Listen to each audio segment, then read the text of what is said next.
ஹிஜாப் இல்லாத ஒரு இடத்துல ஒரு முஸ்லீம் பெண் படிக்கிறத விரும்புறான்னா அவளுக்கு இஸ்லாமிய மார்க்கம் கொண்டு போய் சேர்க்கப்படலன்னு தான் அர்த்தம். அந்த பெற்றோர்கள் இஸ்லாமிய மார்க்கத்தை தன் மகள் பின்பற்றத விரும்பலன்னு அர்த்தம். அதுக்கு பெற்றோர்கள் தான் அடிப்படை காரணம்.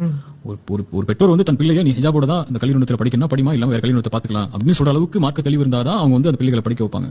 அப்படி மார்க்கத்தை சமரசம் செய்து கொண்டு நான் வந்து கல்வி நிறுவனத்தில் படிக்கணுங்கிற எந்த அவசியமும் இல்லை. வேற வாய்ப்புகள் இருக்கும்போது, ஆனா வாய்ப்புகள் இருக்கும்போதும் வசதிகள் இருக்கும்போதும் அதுக்குரிய தேர்வுகள் இருக்கும்போதும் அதுக்குள்ள பாடசாலைகள் இருக்கும்போதும் ஒரு முஸ்லீம் பெண் இதை தேர்ந்தெடுக்கிறாங்கன்னு சொன்னா மார்க்க அறிவு தான் அங்க குறைவு.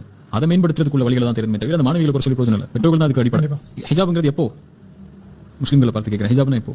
நார்மலா வயதுக்கு வந்த பிறகுன்னு சொல்லுவாங்க. சரி, ஹிஜாப் எப்பெல்லாம் கடைபிடிக்கணும்? அந்நிய ஆண்கள் முன்னாடி எல்லாரும் கடைபிடிக்காங்களா? இன்னைக்கு ஹிஜாப் ஸ்டேட்டஸ் போட்ட ஹிஜாப் எங்களுடைய உரிமைன்னு பேசின எல்லாருமே கடைபிடிக்கிறாங்களா? அது ஒரு ஸ்டேட்டஸா ஒரு பேசுறதுக்கு தான் வசதியா வாய்ப்புகளா இருக்கு. ஹிஜாப்ங்கிறது இறைவனுடைய வசனத்தை அவங்க அணியக்கூடிய ஆடை. அது அவங்க எல்லா இடத்துலயும் அணியணும்ல. வெறும் வெளியே போகும்போது மட்டும் அணியக்கூடாதுல. திருமண நிகழ்ச்சிகள் இன்னைக்கு முஸ்லீம்கள் ஹிஜாபே கிடையாது. ஒரு கல்லூரிகளுக்கு போனாங்கன்னா அது ஹிஜாபே கிடையாது. ஒரு பொதுவான நிகழ்ச்சிக்கு போனா ஹிஜாபே கிடையாது. ஒரு வேலைக்கு போனாங்கன்னா ஹிஜாபே கிடையாது. எல்லாத்தையும் கழட்டி வச்சுறாங்க. ஹிஜாப்